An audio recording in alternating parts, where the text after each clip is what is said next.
Assalamualaikum warahmatullahi wabarakatuh. Perkenalkan, nama saya Firliana Nadia Tunisa, NIM 204 10 50 30 110.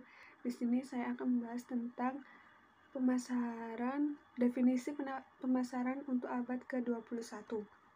Yang pertama, saya akan membahas tentang seberapa pentingnya pemasaran. Di sekitar kita saat ini sudah tidak asing dengan kata pemasaran atau yang sering disebut dengan marketing. Saat ini hampir di semua objek organisasi terlibat kegiatan pemasaran di dalamnya. Pemasaran sangat penting dalam perkembangan sebuah bisnis ke depannya karena hal itu terkait dengan keberhasilan atau ketahanan dari sebuah brand yang diproduksi dari suatu perusahaan. Tidak dapat dipungkiri bahwa pemasaran adalah salah satu ujung tombak keberhasilan dalam suatu bisnis. Kesuksesan finansial organisasi juga tergantung pada kemampuan pemasarannya. Di setiap bisnis, pemasaran memegang peranan yang sangat vital, karena seringkali usaha bisnis bisa sukses karena strategi pemasaran yang handal. Pemasaran diawali ketika adanya kebutuhan manusia yang berkembang menjadi sebuah keinginan manusia. Seperti halnya seorang manusia membutuhkan pakaian untuk memenuhi kebutuhan sandangnya. Ketika sudah terpenuhi kebutuhannya, manusia ini juga akan memenuhi keinginannya. Misalnya berkeinginan memiliki pakaian yang lebih bermerek agar lebih nyaman saat dipakai. Proses pemenuhan kebutuhan dan keinginan seperti itulah yang memunculkan adanya konsep pemasaran. Strategi yang baik dan benar merupakan salah satu cara untuk mencapai tujuan dari sebuah organisasi atau perusahaan. Merumuskan dan membuat suatu pemasaran tidak selalu mudah dan berhasil. Para manajer pemasar harus memutuskan langkah seperti apa yang harus diambil dan diterapkan agar para konsumen tertarik pada produk tersebut.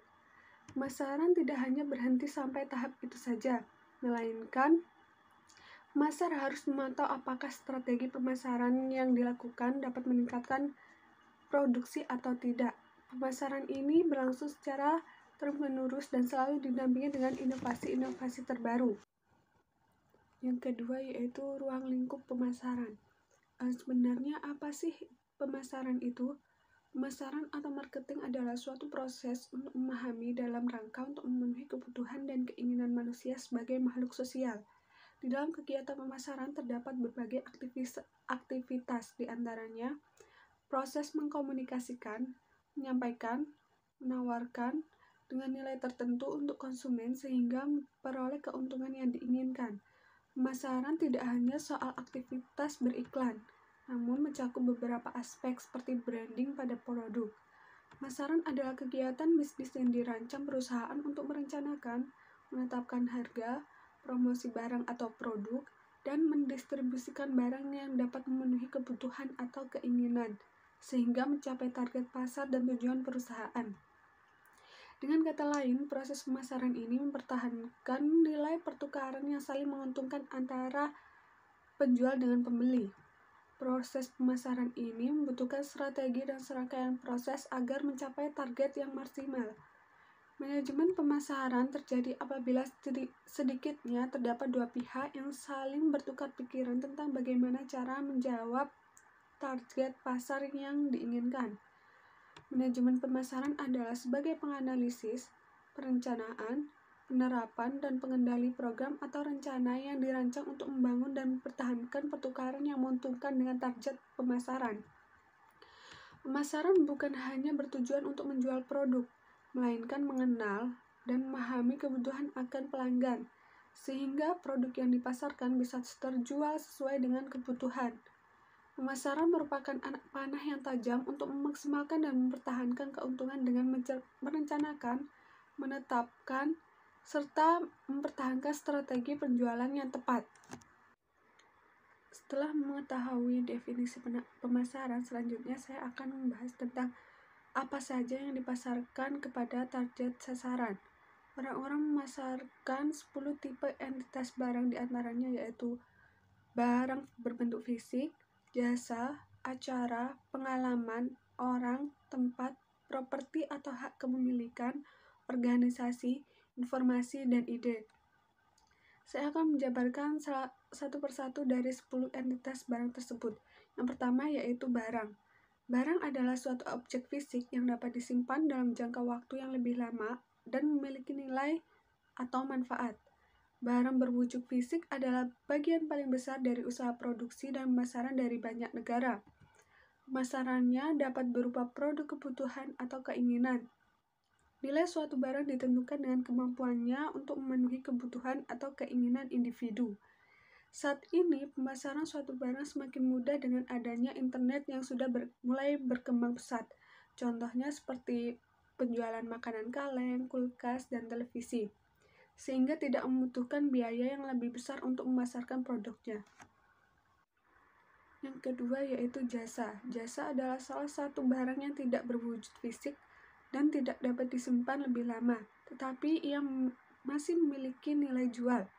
Jasa tidak menyebabkan perpindahan kepemilikan dalam bentuk apapun. Saat ini telah berkembang perpaduan antara produksi barang dengan produksi jasa, seperti halnya di restoran. Contoh jasa diantaranya yaitu konsultan keuangan, jasa transportasi, dan administrasi pemerintah. Yang ketiga yaitu acara. Pemasar mempromosikan produk atau jasanya pada acara-acara tertentu, misalnya pada acara pameran atau kegiatan lainnya yang berhubungan dengan perusahaan. Pemasaran ini ditargetkan pada semua yang hadir dalam acara, pameran, atau kegiatan lainnya tersebut. Yang keempat yaitu pengalaman. Sebelum mengambil langkah untuk meningkatkan pengalaman pelanggan, lebih utamanya pemasar mengetahui kebutuhan akan pelanggannya. Pemasaran pengalaman memfokuskan pada penciptaan pengalaman yang berkesan untuk pelanggan sehingga pelanggan tetap bertahan untuk membeli dan mengambil manfaat produk yang dipasarkan. Yang kelima yaitu orang. Pemasaran ini bertujuan untuk menciptakan tingkah laku terhadap orang tertentu yang bertujuan untuk menciptakan sebuah selebriti. Yang keenam yaitu tempat. Pemasaran ini bertujuan untuk mempertahankan agar dapat bersaing secara aktif untuk menarik pelanggan. Contohnya pemasaran tempat bisnis dan wisata. Yang ketujuh yaitu properti. Pemasaran ini bertujuan untuk memperkenalkan produk berupa tanah, bangunan, atau konstruksi lainnya yang diikuti dengan perpindahan hak milik atas properti. Yang kesembilan yaitu organisasi. Setiap organisasi selalu membangun dan mempertahankan tampilan yang baik sehingga disenangi publik, mengubah sikap dan perilaku konsumen terhadap sasaran organisasi. Yang ke-10 yaitu informasi. Informasi adalah pesan yang berupa ucapan atau ekspresi yang dapat dihasilkan, direkam, dan ditransmisikan dan bisa dijadikan sebagai pengetahuan. Informasi juga dapat berupa ide yang bisa dikembangkan oleh pemasar itu sendiri. Selanjutnya saya akan menjelaskan tentang siapa yang memasarkan. Pemasar adalah seseorang yang sudah selayaknya membawa perubahan atau mencari respon mengenai pelayanan, jasa, atau produk yang sudah diperjualbelikan. Mereka memiliki tujuan untuk memperluas pasar guna mendatangkan pelanggan dan meningkatkan brand.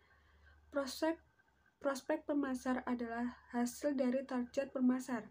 Fokus utama pemasar adalah mencapai target. Target di sini bermacam-macam, seperti target meningkatkan penjualan, penambahan jumlah pengunjung, penambahan tingkat pemakai, dan lain sebagainya. Pemasar harus melek terhadap kebutuhan konsumen dan permintaan pasar.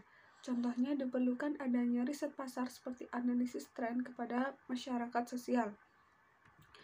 Manajemen pemasar bertanggung jawab atas adanya permintaan. Ada 8 permintaan yang mungkin terjadi, di antaranya yang pertama, permintaan negatif. Permintaan ini berbunyi tentang konsumen tidak menyukai produk dan mungkin berusaha untuk menghindari untuk membeli produk tersebut. Yang kedua yaitu permintaan yang tidak ada. Artinya konsumen mungkin tidak sadar akan atau tidak tertarik untuk membeli produk tersebut. Yang ketiga yaitu permintaan laten. Konsumen mungkin memiliki suatu kebutuhan yang kuat yang tidak bisa ditinggalkan, sehingga tidak bisa memenuhi atau membeli produk yang sedang dipasarkan. Yang keempat yaitu permintaan yang menurun. Artinya konsumen jarang sekali membeli produk atau bahkan tidak membeli sama sekali. Yang kelima yaitu permintaan tidak teratur. Artinya konsumen membeli secara musiman, bulanan, mingguan, harian, bahkan dalam hitungan jam. Yang keenam yaitu permintaan penuh. Artinya konsumen membeli semua produk yang dilempar ke pasar. Yang ketujuh yaitu permintaan berlimpah. Artinya konsumen membeli produk lebih banyak daripada produk yang dipasarkan atau produk yang ada di pasar. Yang kedelapan yaitu permintaan tidak sehat. Artinya konsumen mungkin tertarik pada produk yang memiliki konsekuensi sosial yang tidak diinginkan. Selanjutnya, seringkali pemasar menggunakan kata pasar atau market untuk mengelompokkan kebutuhan akan pelanggannya. Pasar ini digunakan sebagai tempat berkumpulnya pembeli atau untuk melakukan suatu transaksi atas penjualan suatu produk. Tapi pasar ini bisa jadi terjadi di dunia maya, tidak terjadi di dunia fisik. Yang macam-macam pasar diantaranya yaitu yang pertama pasar konsumen. Pasar ini di dalamnya berisi antara penjual dan pembeli dengan menyediakan kebutuhan konsumen dalam jumlah banyak. Yang kedua yaitu pasar bisnis, artinya pasar yang di dalamnya terdapat transaksi antar pembeli profesional dan biasanya produk yang sudah dibeli dijual kembali kepada orang lain dengan menetapkan suatu laba tertentu. Yang ketiga yaitu pasar global. Pasar global adalah pasar besar yang meliputi berbagai negara, sehingga diperlukan etika agar tidak menyinggung ketika dilakukan transaksi jual beli antara penjual dengan pembeli. Yang ketiga yaitu pasar laba dan pemerintah. Artinya penjual menjual produk kepada lembaga pemerintahan dengan penetapan harga yang seksama, karena pembelinya memiliki daya beli yang terbatas. Yang terakhir, saya akan menjelaskan tentang pemasaran dalam praktiknya. Pemasaran dalam praktiknya tidak hanya dilakukan oleh manajemen pemasaran saja, tapi juga harus mempengaruhi aspek pengalaman dari pelanggan. Pemasar harus jeli dalam mengelola produk untuk pelanggan seperti desain kemasan, branding produk, fungsi produk, dan lainnya. Perusahaan umumnya membentuk manajemen pemasaran dengan tujuan untuk bertanggung jawab atas kepuasan pelanggan dan pengalaman pelanggan. Pemasaran melalui serangkaian proses yang sangat panjang, seperti proses perencanaan, proses di mana dilakukan pengidentifikasian tentang pasar sasaran, dan lain sebagainya.